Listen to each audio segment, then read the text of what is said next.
to another edition of the People's Creative Empowerment International Program. This program is brought to you in collaboration with Energy FM, just basically to empower you with information and education on the need for you to know your history and use it for something meaningful today and tomorrow. As usual, we have with us live in the studio Reverend Dr. Tobe Nnamani. Good to have you. Good morning. Good morning, Charles. Thank you. Welcome, listeners.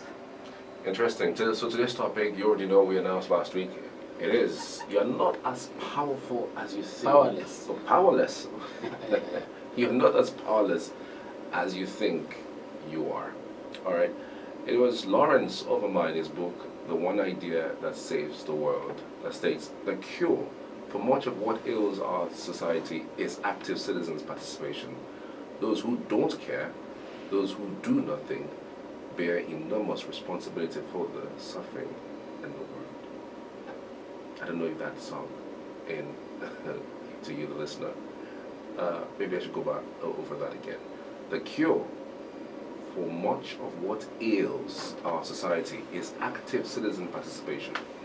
Those who don't care, those who do nothing, bear enormous responsibility for the suffering in the world.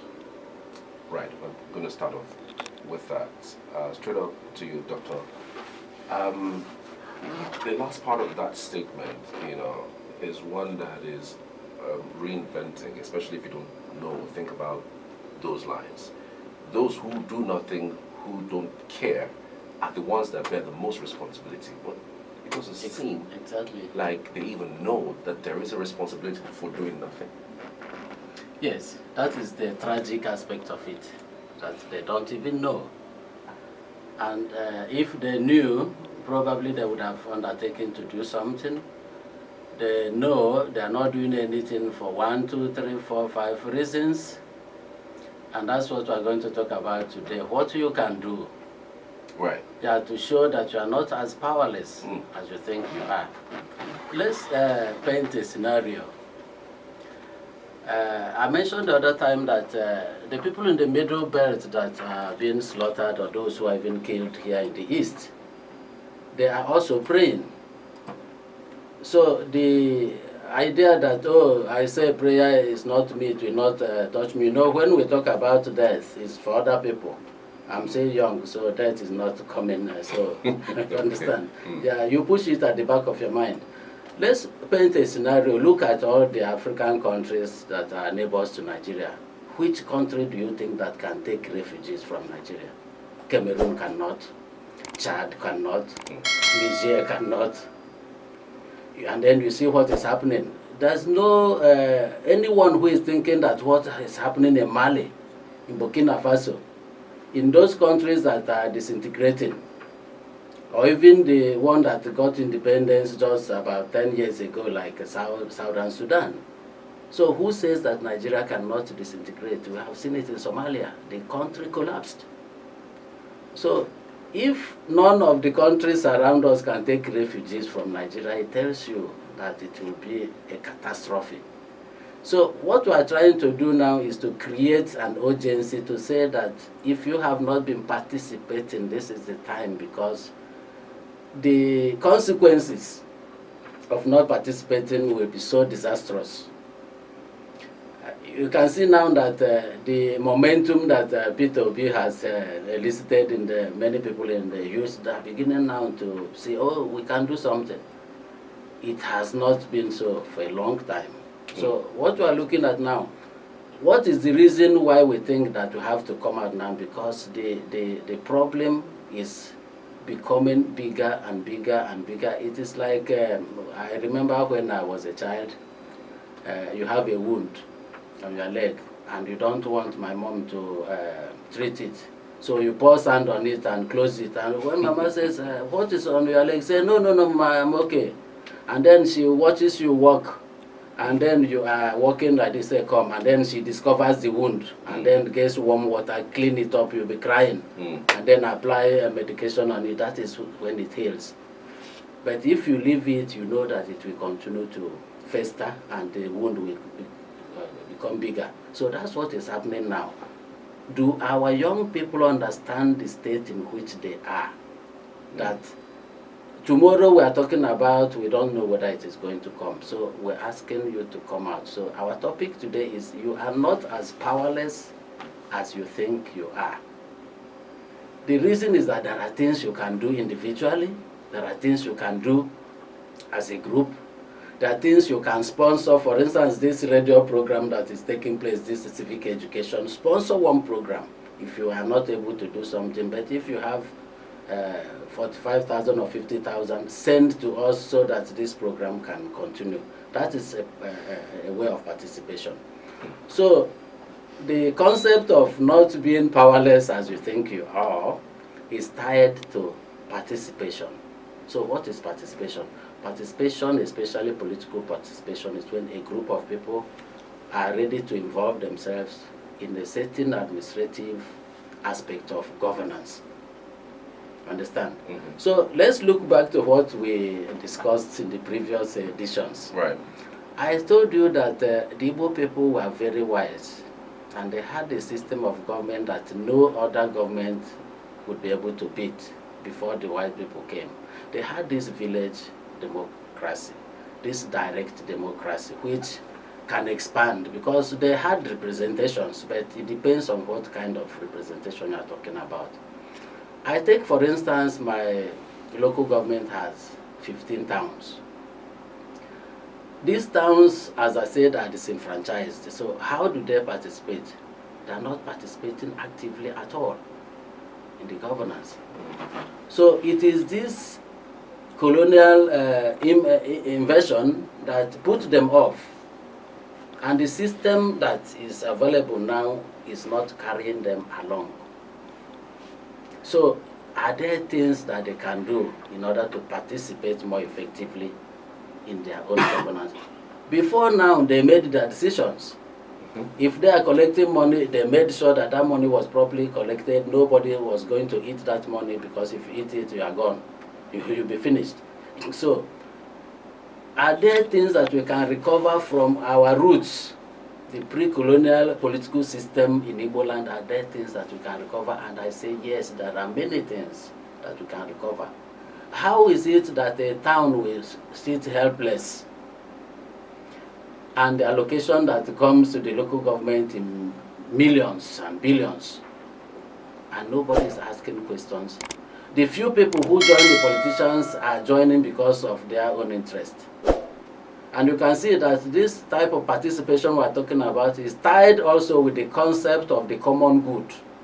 So, what we are doing is for the common good. When you aid and support corruption, are you willing that and wishing that it stays like that? And because you are profiting from it, you want it to continue? Are you aware that it is destroying the common good? Take, for instance, as I mentioned last week, why is it that the local people put masquerade in the stream? You remember, I grew up in the village. So we had the masquerade guarding the spring water that is gushing from the ground and running down. And there is a law that there's a limit you cannot go, so that you don't borrow all the mirror now, you know. So you don't destroy, so that people can come and fetch clean water and drink. And the masquerade is there, guarding it for the common good. Otherwise, the first person that comes goes direct into the spring and spoils it. And as it's flowing down, the people down the stream will now not be able to get clean water. So how are you participating? Probably, let us take, for instance, in legislation. Right. How many of the young people know that you can go and watch a plenary at the House of Assembly very close here? In Enugu here. Do you know that the House of Assembly has a public gallery where people can come and sit down and watch the proceedings? Watch as they are debating the bills that will put water and hospital and school in their area. How many people know that you can go to? How many people even know that you can actually contribute to this debate? There is a time when the speaker will say, is there anybody in the gallery who wants to say something? Is this piece of information important? It is. It Yeah, is really. go and check and find out. We can call the clerk of the house. The people who are in the house say, when do you have a plenary? When everybody is there, not committee sessions. And then you have the information. This day is a plenary. I am going to listen to what my legislators are talking about. You have the opportunity to hear whether your own representative has ever sponsored a bill. How does he represent you when he's speaking? This is one. That people are aware that it is the people in the house that make laws that affect everyone. You understand? So let us take, for instance,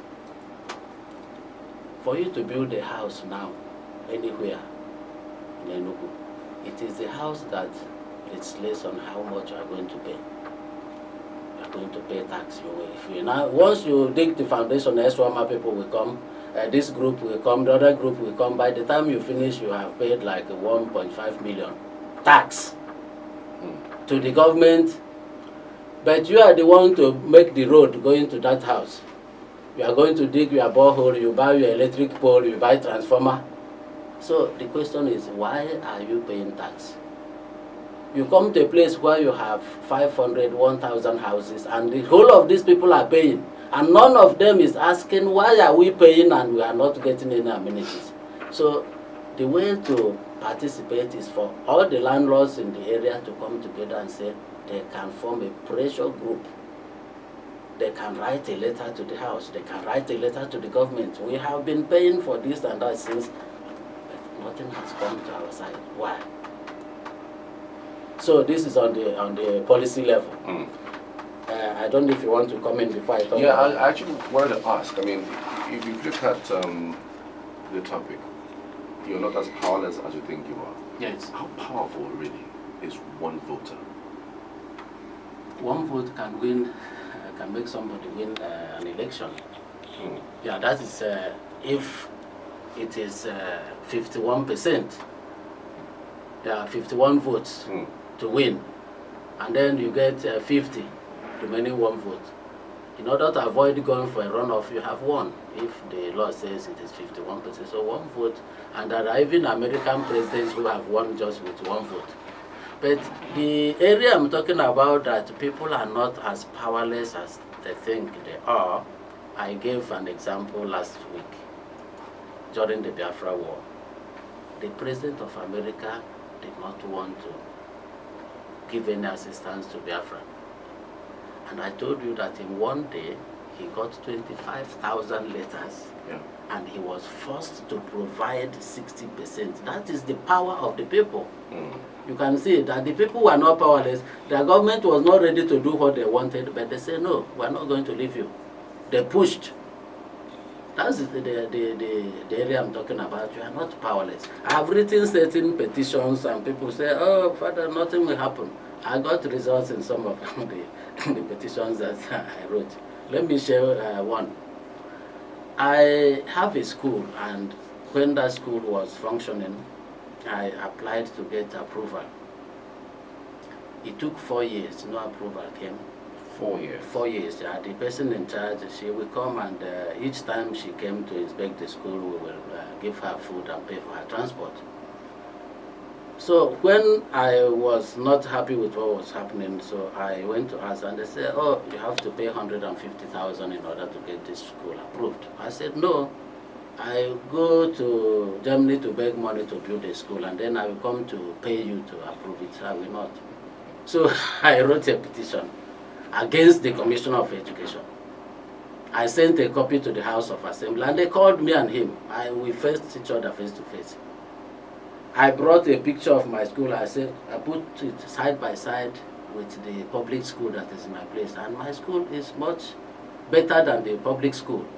So why should I pay money in order to? I had paid the requisite money for registration. Right. Yeah, nursery section 50,000, primary section 50,000. That was 100,000. I had the receipt, so I refused to pay the bribe.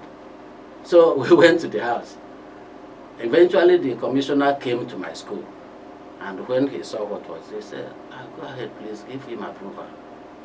3 weeks later, I was called. I got my approval without bribe. That is what I mean, that you are not as powerless as you think you are, but you have to be prepared. To go the whole hall. To go the whole hall, yes, not just one complaint and they frighten you. They say, oh, hage bukwage, and then you run. If you chicken out like that, nothing is going to happen, because fear, the people who oppress others, they know what fear can do. So when they put fear in you, and then you run. Let's take another scenario, Charles. You go to the primary school in your village, and you have 12 teachers, and only 4 are coming to school. What do you think that will happen to the pupils? The other teachers live in Enugu. Once it rains, they don't come, they don't live in your village. And you come home and you see it and you go back, you say nothing. You know, you can write a petition against those teachers. You can, and start spreading it. And when the teachers hear that they are talking about them, I can assure you they will come to school. When you start making trouble, why is it that these people are paid when they are not working? You know what it means when children come to school and they are roaming about. They are just playing, and you promote those people. They are the ones that will be treating you tomorrow when they go to UNEC to do med lab, do medicine, do this and do that. So our people are not participating. They think Oloyibo is nobody's work now. So why are you killing yourself? We have not gotten this idea of the common good, that this is for us, and if it is going wrong. Remember the story I told you about what happened to me when I went to Germany for the first time. The gala paper that I ate and threw it on the ground. And the old one went and picked it and put it in the dustbin and gave me one kind of look that I still perceive it today. Like, this monkey, he doesn't know what we have struggled to build up this place. That is what you call a common interest. Because if I throw something on the ground, another person throws, in the end, what do you have? You see how our streets are. Even to remove refuse is a big problem. You can see the rickety trucks that are tottering around doing like this. Is it that we cannot buy trucks? Is it that employ more people, make sure that the refuse, bag them and take them out? And people are just grumbling and complaining in their rooms. That is not enough. That is what you mean, that we are not as powerless as you think you are. So one person can make a change.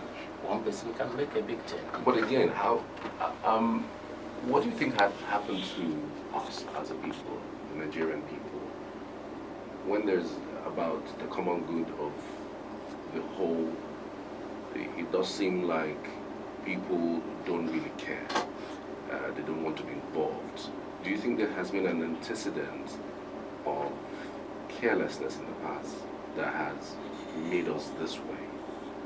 Precisely, Charles. That is why we are where we are today. If you take, for instance, the educational sector. When the missionaries were in charge of school, the white priest was going from class to check how the teachers are teaching. You have to submit your note of lesson. And if you don't make note of lesson, you will not be able to teach. So they were not employing people who were not able to teach. Now go and see what is happening in school. Who is it that is employing unqualified people to teach children? Is he taking into account the common good, what those children are going to become tomorrow? And this is the one that is entrusted with the responsibility to make sure that the system is working.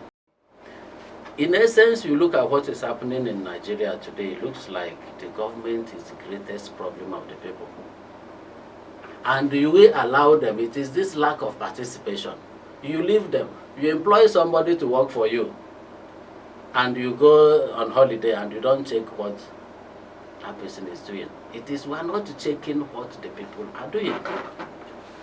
And the question is why. And I'm very slow to blame the people, and that is the reason why we are having this civic. Why are you slow to blaming the people? I mean, if they are conscious of what is happening around them, they should be you have to raise the consciousness. You have to give them some tips on what could be done. I have just shared some examples.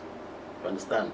And the people have been used to this. That is what Francis Bacon, a British philosopher, he talked about four idols. Idol of the cave, idol of the marketplace. So that people are psychologically conditioned. So they are just looking like this, they don't look by the size. So unconsciously they know that what they are doing is going to destroy the society, and it is destroying it today. So people at your age, I said maybe people of my age, those who are born in the early 60s may have experienced a little of what remained of the old way. So they have this situation, this kind of democracy that is for the elite. They are not participating in decision making, they are not making any input whatsoever. And they resign. So it is like what dehumanization. A slave is treated so badly and squeezed in such a way, and that slave accepts the inferior position. This is how life is. So I'm meant to be a slave, so I don't need to aspire for anything again. That is where our people are. Our people are traumatized to the point that they are on the ground. It seems that they cannot do anything. And that's what I say, there is something you can do. There are things that can come up spontaneously. I blame especially the elite, people like me and you who can read and write today. There are many NGOs in Enugu. So what are they doing? Why are they not organizing town hall meetings for the people who are coming in, or those who have been there? For us even to hear what they want to say, to hear whether they can even articulate the program they are talking about. Why is it not happening?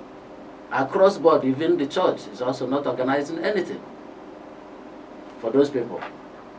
So that's the kind of participation we are talking about. The people have been so humiliated that they feel there's nothing they can do, and we are saying that there are things that can be done. What role do you think poverty plays in participation, basically?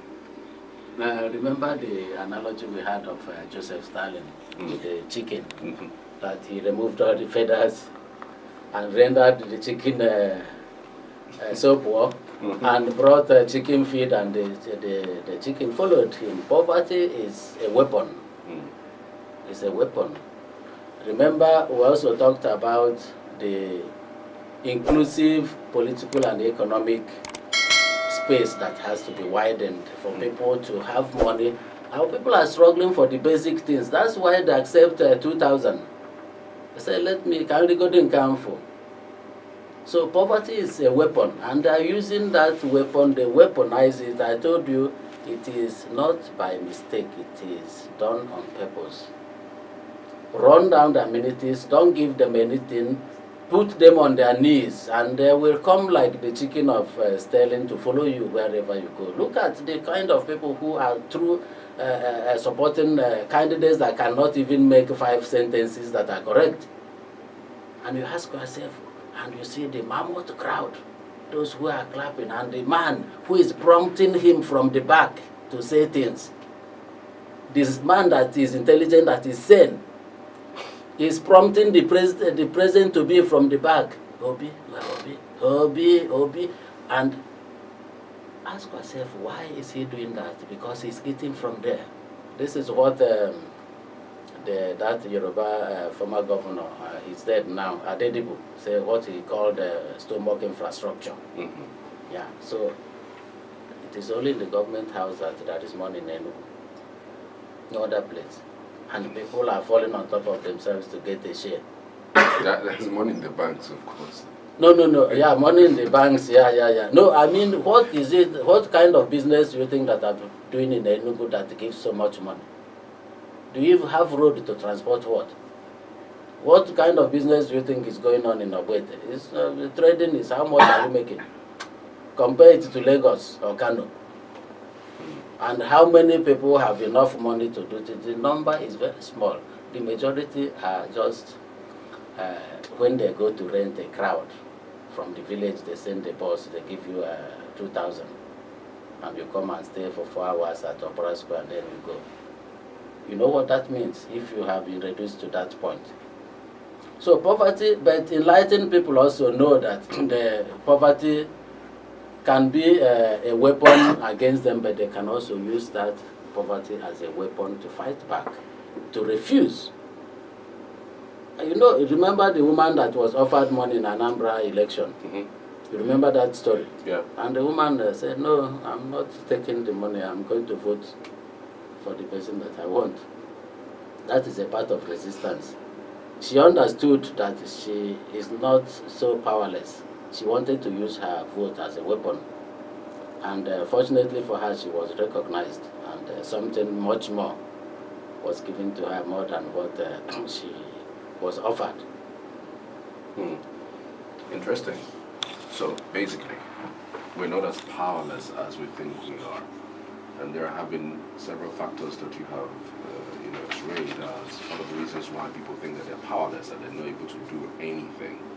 Giving the antecedents, giving the environment, and giving their can-do spirit, putting their can-do spirit into active use. So then you wonder, why have we had the type of leadership that we've had since the turn of democracy in 1999? Has it always been there?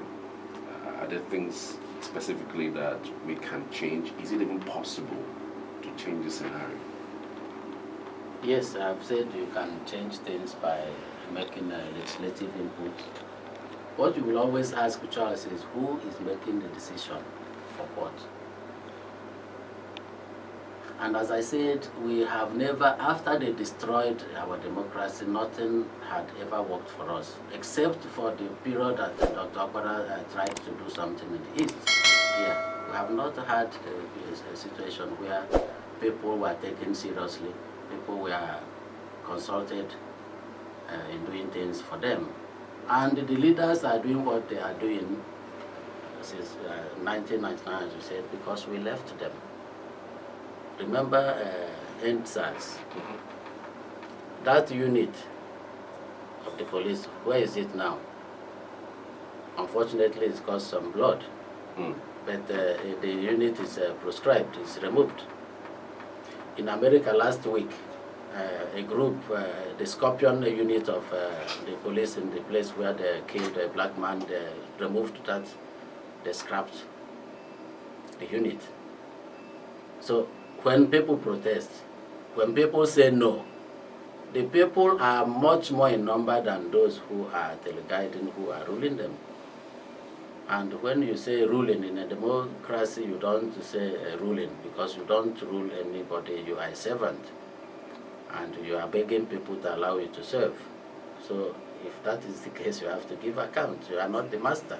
But let me give you one analogy that is very funny. There's this book written by my Reverend Father Anthony Dumelo. He's dead. The title of the book is 1 Minute Nonsense.